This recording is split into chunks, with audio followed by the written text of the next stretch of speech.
I believe you already know that your father's accounts were completely empty before he passed away, the lawyer said smoothly, his voice polished yet icy, a tight smile barely touching his lips. The Harper family sat frozen, staring at him in utter disbelief. Empty? How could that be? It made no sense at all. Their father had built an empire from the ground up, decades of hard work turning nothing into property, thriving businesses, and savings. How on earth could it all vanish just like that? Gone. Poof. Disappeared without a trace? What the lawyer didn't realize was that the old man had been planning for this very moment long before he took his final breath. Today, the truth was about to shatter the silence, and the man sitting confidently across from them, the liar, would regret ever underestimating the strength and resolve of this family. Welcome to Stories with Mr. Gray. If you're passionate about unmasking lies, chasing down justice, and unveiling hidden truths, make sure to hit subscribe, drop a like, and share the flag of your country down in the comments below. Outside, the heavy rain drummed relentlessly against the tall windows of Whitmore and Associates. It mixed with a thick, suffocating silence inside the office. The room carried the scent of aged wood, expensive cologne, and something else, something rotten lurking just beneath the surface, waiting to be uncovered. On one side of the polished mahogany desk, the Harper siblings sat stiffly in their seats. Marcus Harper, the eldest, a man in his mid-30s, stood tall and stoic, built solidly, like a rock carved from stone. Danielle Harper, the middle child, late 20s, sharp-minded and fiercely protective, her eyes dark with suspicion and fire. And Isaiah Harper, the youngest at just 12, quiet but ever watchful, his small fingers clutching tightly around a worn, brown envelope safely hidden deep inside his hoodie pocket. Sitting opposite them was Mr. William Whitmore, their late father's longtime lawyer. A tall, white man in his 50s, his suit tailored with surgical precision. His silver hair slicked back neatly, and a thin smile stretched across his face like cracked, aging leather. Too forced, too practiced.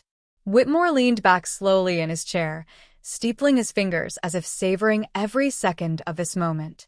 I believe you're fully aware that your father's bank accounts were completely empty before his death, Whitmore said again, his tone polished but chillingly cold. Danielle's brow immediately furrowed in suspicion. Marcus's jaw clenched tight. Isaiah's grip around the envelope tightened, as if it were the only thing anchoring him. Empty. The word echoed like a cruel joke. Their father, Richard Harper, a man who had spent 40 years accumulating wealth through rental properties, multiple thriving businesses, and vast farmland, was suddenly penniless? It didn't add up. It couldn't be true. Marcus was the first to speak, his voice low but unwavering. That's impossible. Our father was wealthy. He worked his entire life to protect our future. Whitmore sighed, theatrically pulling a thick folder from his briefcase and sliding it deliberately across the desk. I'm afraid it's a case of poor investments, unforeseen debts, and legal fees. You know how these things go. Over time, the money simply disappears. Danielle leaned forward sharply, locking her gaze on Whitmore with fierce suspicion. Funny, she said, considering he was still collecting rent from 3 properties just last month. And he maintained accounts with 3 different banks, not just one. For a brief, nearly imperceptible moment, Whitmore's eyes flickered, a crack in his perfect mask, but he quickly restored his calm, placid smile. Appearances can be deceiving, Miss Harper. Your father had mounting expenses. A sinking ship doesn't fall until the last few boards beneath the surface finally rot away. Isaiah shifted nervously in his seat, feeling the weight of the envelope pressed tight against his chest. His father's final words echoed clear in his mind. If something feels wrong after I'm gone, you'll know when to act. Trust yourself, son. Marcus opened the folder and began flipping through page after page of dense, confusing legal jargon, debt sheets, notices, all printed neatly, almost suspiciously so. And what about the will? Marcus demanded, his voice rising with frustration. Where's the real will? The one Dad notarized just last year? Whitmore shrugged with an exaggerated sadness. Ah, The will. Unfortunately, without any assets left, it serves little purpose. The original has been misplaced. The room felt like it was suffocating, as if all the oxygen had been sucked out. Isaiah looked up and locked eyes with Marcus. A silent, powerful exchange passed between them. Marcus slammed the folder shut sharply, the sound cutting through the tension like a knife. "You expect us to believe that a man who owned 3 apartment complexes, 2 farms, and a chain of auto shops suddenly had nothing at all?" Marcus growled, leaning in close. Whitmore didn't flinch, but his smile grew tighter, forced, brittle. "Ownership can be deceiving," he said smoothly. "Many of those businesses were heavily mortgaged, and your father's mounting health expenses, lawsuits, and penalties, well, they drained whatever was left." Danielle leaned forward, her voice now cold and razor-sharp. "Show us the documents, mortgages, lawsuits, penalties. Show us everything. Right now." Whitmore's hand hovered over the desk, pretending to shuffle papers with a slow, practiced motion. "I'm afraid some files are confidential or still under review," he said after a pause that felt far too long to be natural. Marcus narrowed his eyes, the word convenient hanging heavy in the air. The tension in the room thickened. Isaiah sat silently, his young mind racing with a growing storm of questions and suspicion. His father's warning burned fiercely in his memory. The one about the man who smiles the most. The one who smiles the most is usually the one hiding the deepest secrets. Danielle crossed her arms tightly, her eyes narrowing with suspicion. "Mr. Whitmore," she said slowly, deliberately, "2 weeks before Dad passed away, I personally took him to the county office to update his property taxes. Full payments made, every single one. No debts, no liens, no pending lawsuits. So, unless you're talking about a different Richard Harper, you're outright lying to our faces." Whitmore's jaw twitched just a fraction, barely noticeable, but it was there. "People can hide a lot in a very short time," he said smoothly, his tone dripping with insinuation. "Perhaps your father wasn't as forthcoming as you thought."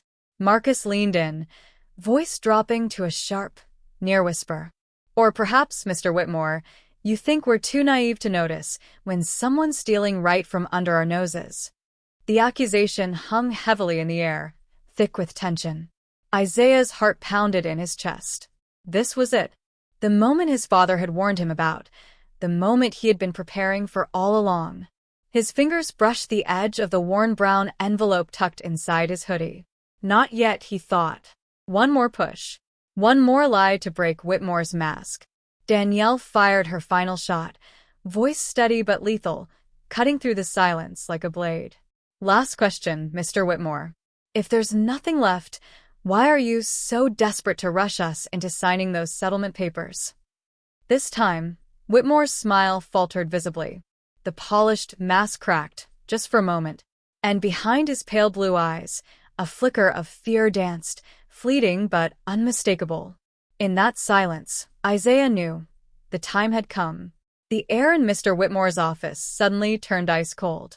Marcus and Danielle exchanged silent, knowing looks. They both sensed it now. This wasn't incompetence or bad luck. No. This was a deliberate setup. Whitmore cleared his throat awkwardly, then shuffled the papers again, his desperation thinly veiled.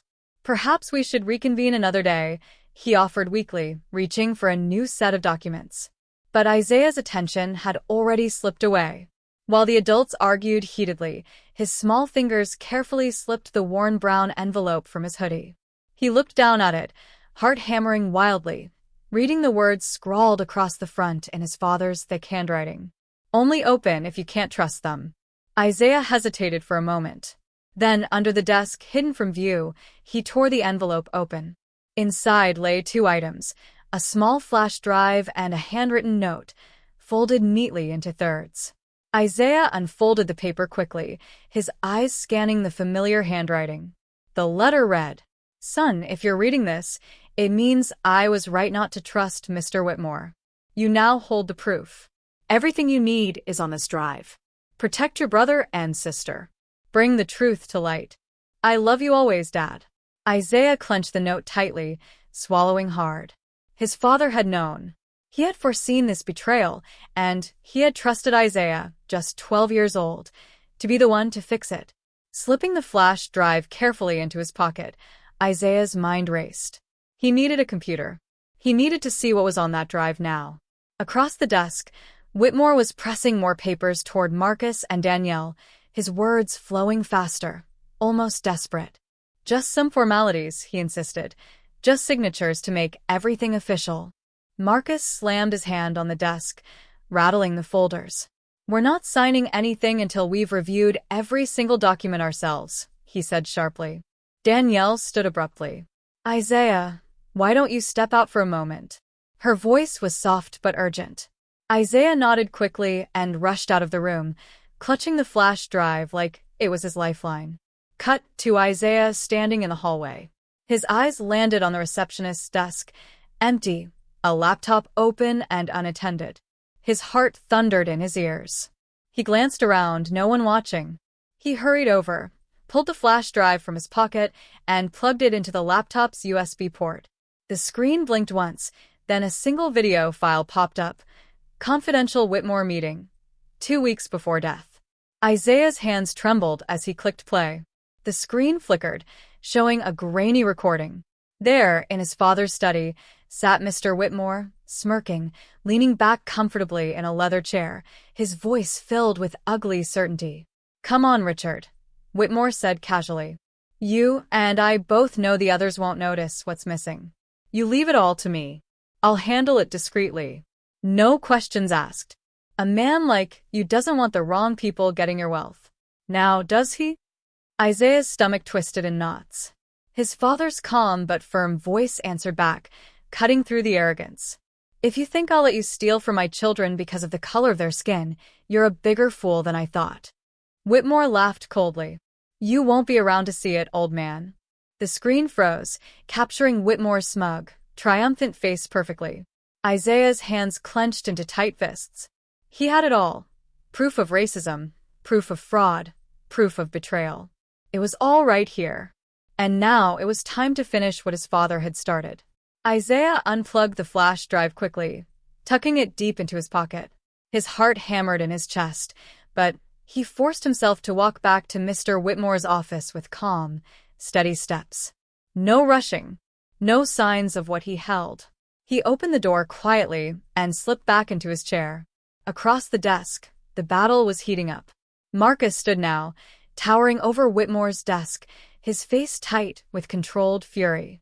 Danielle sat back, arms crossed, staring at Whitmore like she could see through his every lie.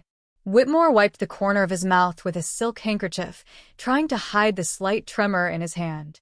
"Mr. Whitmore," Marcus said, voice dangerously low, "you want us to sign settlement documents without showing us the original will, without any detailed statements, and without an independent audit of my father's assets." Whitmore lied smoothly. "This is standard practice. The longer you delay, the more fees you'll rack up. Best to close the estate quickly before any further debts come to light." Danielle leaned in, voice calm but cutting. "You mean before we find out you're lying?" Whitmore's eyes flickered. He was losing his grip, and he knew it. Marcus dropped the settlement papers to the floor. "You're not getting a signature from us," he growled. "Not today. Not ever." Isaiah shifted in his seat, feeling the flash drive burn like fire in his pocket. "It's time." He looked up at Danielle, catching her eye. A subtle nod passed between them, a silent message.